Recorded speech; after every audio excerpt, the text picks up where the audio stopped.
as was mentioned, we're going to talk a little bit about a survey that we did that covers the non-financial aspects of service delivery in municipalities and the results of the 2017 reference period. Unfortunately, I have to start a little bit of background just to put some context into the numbers so there's a better understanding of them. Before that, when that is finished, we'll get into the more interesting parts, the actual results of the survey. So, as background to the survey, in Stats SA we measure both the supply side of service delivery as well as the demand side of service delivery. Now, on the supply side, which is what we're doing in this survey, is we will ask the municipalities what services do they supply. Do they supply electricity, do they supply water, sewage sanitation, or solid waste management. We get information about indigent households, infrastructure, employment, and that type of thing. But Stats SA also has other surveys that deals with service delivery, most notably our annual general household survey. In that case, we go directly to households and we ask them whether they are receiving electricity, water, sanitation. So there's a bit of a supply and demand comparison that one can do with these surveys. But it's important to understand that on the demand side, we speak to specific households that receive the service, whereas on the supply side, the municipality only views themselves as delivering to a consumer unit, and a household and a consumer unit are not necessarily the same. We've tried to illustrate it with this graphic. On the general household survey, we deal with households. If you go to a specific structure, there's one structure, one household, it's fairly clear. But a block of flats could have 12 households in, a gated community could have 27 households in, etc. But if we go for our survey to consumer unit, you could find that the house has one point where water is delivered. The block of flats could have one electricity meter for it. And that's why there's never a clear one-on-one relationship between the number of households on the demand side and the number of services provided by the municipality on the supply side. So it's important with all these statistics just to keep this context in mind. An important part of this survey is to look at free basic services. The municipalities deliver, in most cases, free water, electricity, sewage sanitation, or solid waste management. These thresholds differ between municipalities as well as to whom they decide to give it to. Roughly, the water is 6 kilolitres free per household per month, electricity the 50 kilowatt hours. Solid waste management differs quite a bit. We report less than 50 and more than 50 for the municipalities, and then sewage and sanitation differs between the provinces and the municipalities. Which brings us to the point of what indigent households are. Generally speaking, that is the phrase we use for poor households. But whether you're indigent or not gets determined by the municipality itself. It is not a threshold that Stats SA pushes forward. It's not a threshold that is uniform within provinces or even between provinces. The criteria for that differs across the board. What different targeting methods can be used by municipalities to determine whether a household is indigent or not? Broadly speaking, we've identified 5 approaches. First one is very broad-based. The municipality could just decide that all consumer units in a municipality will receive, for example, the free initial electricity. It could be self-targeting, where they use an income-based system. It could be based on a geographical area. The municipality could decide the entire area north of this street and east of the railway line, that is what we target as that geographic area will receive free services. There could be technical targeting, using information from electricity meters and the like, or many other methods that the municipalities can use. This complicates it a little bit when you compare between municipalities how many services are provided to indigent households, because they might not all have the same criteria for determining how many indigents they have in the municipality or in the province. Now let's look at some of the key findings that we have from this survey. We'll start off with quite a colourful slide that shows us the delivery of services for water, electricity, sewage sanitation, solid waste management. Now, in all those cases, you would see on the screen there's been an increase in the provision between 2016 and 2017, whether it's for water, free basic, electricity, or whatever the case is. But we must keep in mind that there are different reasons why this number could increase. Could be because information is restated by the municipality. It could be that they are purely catching up on a backlog that existed. It could be that there are now new areas in that municipality where structures have developed over the last year that now require basic services, so they're providing it to them. The table also shows that the number of indigents as identified by the municipalities have decreased by 1.5%. There was nearly a 10% decrease in the number of bucket toilets still in use by households. And in terms of the staffing of municipalities, there's been an increase of just over 1%. We look at those 4 different types of services in a little bit of more detail now. Let's start with water. Of the 13 million consumer units that received water provision by municipalities, 9 million of those received water inside the yard. 2.7 million received it within 200 meters of the yard. So that would typically be a bit of a more informal type of settlement, where there's one water tap and a number of different households will need to access the one consumer unit that receives water. 0.8 million consumer units had access to water, but it was further than the 200-meter line that we have. If we add those up, it doesn't get to 13 million because there's 500,000 of consumer units that are not household-based, but it is for different institutions, non-domestic use, where the municipality might provide a water point to a company or something along those lines. Putting the numbers in perspective over time, we can see that the blue line shows the water provision increased in 2013, 11.7 million consumer units. That has gone up to 13 million consumer units. And of those, how many receive free basic water? That has broadly stabilized over the last 4 years, 4.7, 4.6, 4.7, 4.8 million consumer units received free basic water. It's always interesting to look at this on a map, get a bit of a better picture for this. And you will see for the other graphs that we show, the first graph, we only plot the metros and the local municipalities. The district municipality we show on a separate map because they overlap a little bit with these 2 types of local government institutions. So from a visual perspective, it's easier just to view these. What the graph shows us is the number of consumer units that received water. The red municipalities provide smaller numbers. I struggle to see it from here, so I can have sympathy with yourselves. But the red number is receiving between 1,500 and 16,000. And then as we go through to orange, greens, the blues, the dark blues would be the metros that provide between 360,000 and just under 1 million units. Now, of course, many of these things would be correlated where the population is, because you can only provide the services if there are people there to receive the services as well. And then the same map, but this time for the district municipalities, or just to highlight some issues here. The areas highlighted with the white stripes, those are the locals where water is provided by the district municipality, so the actual municipality there does not need to provide the water. And we've just highlighted a few municipalities there that could be of interest to people. Now, just the number of units receiving water for the districts themselves. The one that we see there on the West Coast District Municipality provides its services to municipal residents staying in the town in which it's located. That's the Mariesburg area where they get it. And then the local municipalities will provide the services to the other areas in the jurisdiction. That's why it might look like a little bit of an outlier on that side. Then if we go to the free basic water services, you can see that the pattern of the graph has changed quite a bit. Don't have the uniform color in the Northern Cape as what we have in the previous one. And yet again, the highest percentage of the free basic water services is provided by the metros.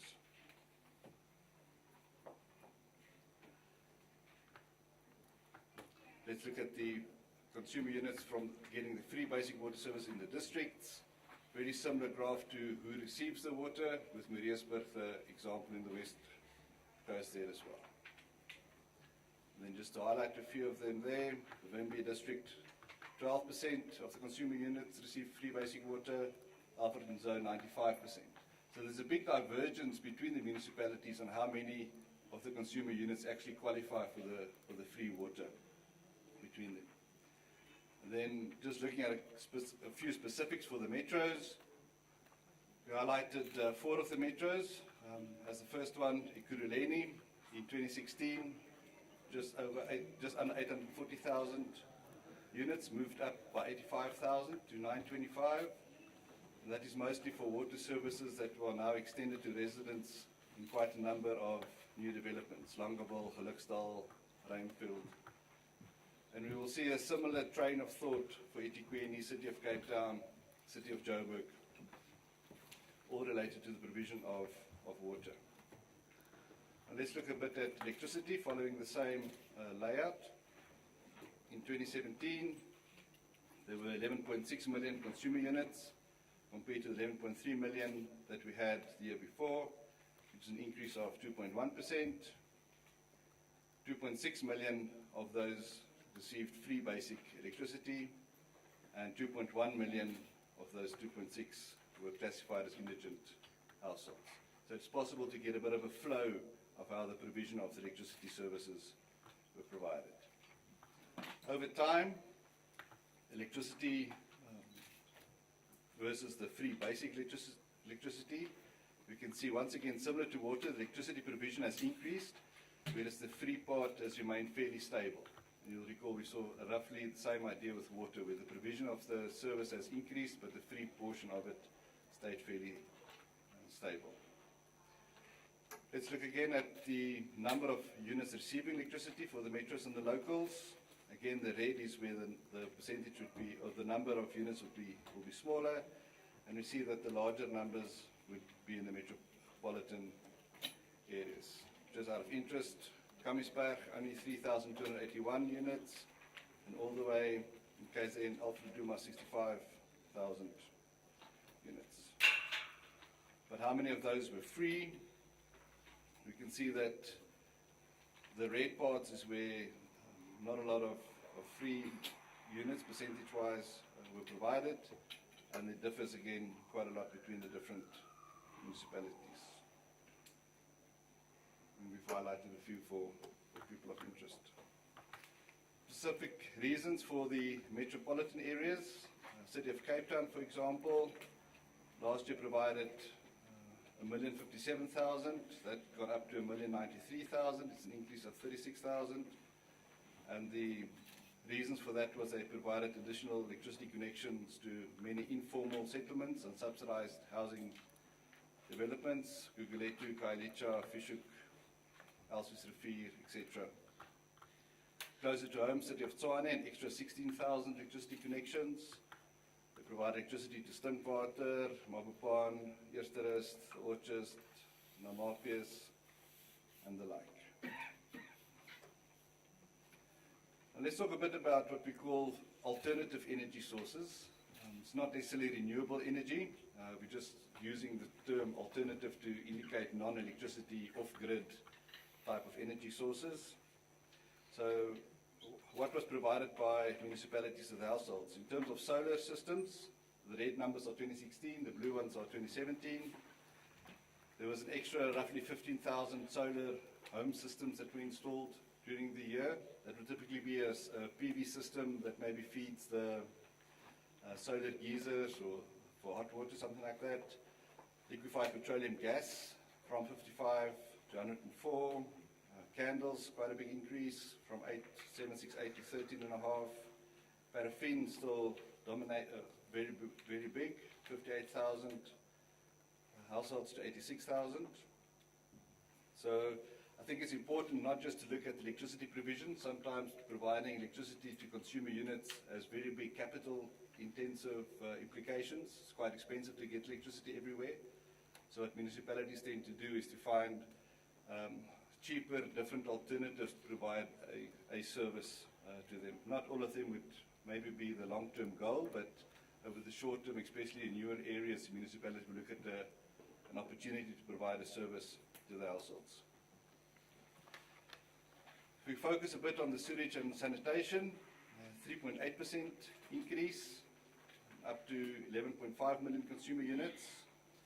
Out of those 11.5, it was given for free to 3.6.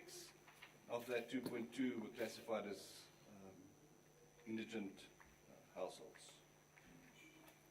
Viewed over time again, the actual provision of the service increased from 9.9 million in 2013 up to 11.5 million in 2017. And those providing it for free also increased a little bit sharper than what we saw with electricity and water, that remained very stable. For sewage and sanitation, we saw that it increased from 3.1 to 3.6. So that's quite a decent increase over time for this service.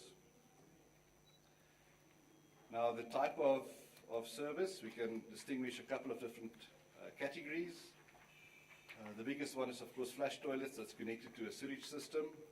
That increased by 181,000 consumer units. The biggest increase, though, came from ventilated improved pit latrines.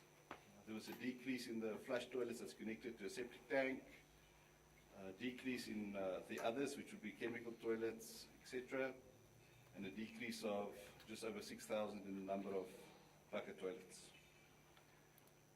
Let's try to put this in context on a map.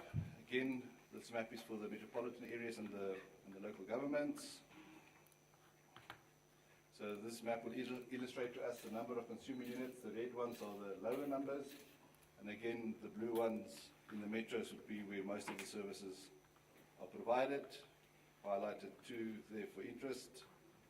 David Kruiper, 27,500 units, and Lepalale, 22.2. And then if you do the map for the district councils, again, the West Coast DM provides the services to the residents, and then in Moreesburg, and then they provide it to the others.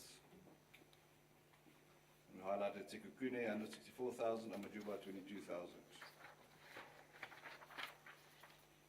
We can also look at which portions of those are free compared to just receiving the unit. And we can see that the picture is very often similar to what you see with the distribution of provision of the water. The sewage and the water tends not to diverge significantly. A couple of examples for the metros again. Let's take Joburg this time around. There was an increase of 48,000 additional consumer units that received sewage and sanitation, and that was for providing services to areas such as Sandspruit, Midrand, Marlborough, Randburg, Roodepoort, and then we can follow the same line of thought for Ekurhuleni, Tikweni, and Tshwane. Specifically, our bucket toilets is of interest. We take a bit of a longer-term view. 2013, 100,000 households were reported to receive bucket toilet services. That has come down quite sharply to 62,000 units. And graphically, we can try to visualize the change in the number of households using the bucket toilets that's provided. That's between 2016 and 2017. The red areas would be where there was an increase in the number of households receiving bucket toilets. The grey areas, there were no change. The blue areas, there's a decrease in the number of bucket toilets. And for the yellow municipalities, there aren't any bucket toilets. So let's maybe just look at one or two of them specifically. In Kucha, a local municipality, in 2016, there was 3,885 bucket toilets. That decreased by 2,500 to 1,300. That's because the bucket toilet system was replaced with a flush toilet connected to septic tanks in Niemandsdorp, St. Francis Bay, Jeffreys Bay area. So you will typically find that each of the municipalities has its own constraints. It has its own situation in terms of new areas that are developing that would like to have different types of services.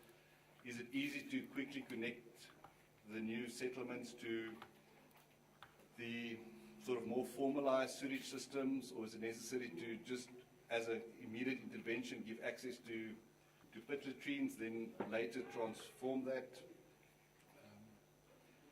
And so we can go along for many others. The David Kruiper, a local municipality, went down from 3,200 to just under 2,000 They went with flush toilet connected to the sewage system, as well as the septic tanks, the Roseville area, and so we can continue. There was an increase in the Ditso-Botla local municipality, extra 364. Those were for informal settlements where the residents were provided with bucket toilets. And so we can go through each of the municipalities that have bucket toilets and see what the implications were. Lastly, let's look at some of the solid waste management. The number of consumer units receiving that went up from 9.5 to 9.8 million. It's an increase of 2.6%. Of the 9.8, 2.8 million received it for free. Of the 2.8, 2.5 million were classified as being indigent. And then over time, again, the provision of the service shows an upward trend, but the free part of it seems a bit flatter, although the solid waste seems to follow a little bit closer to the previous example where the last 2 years was noticeably higher than in the 5 years. Again, trying to look at the maps.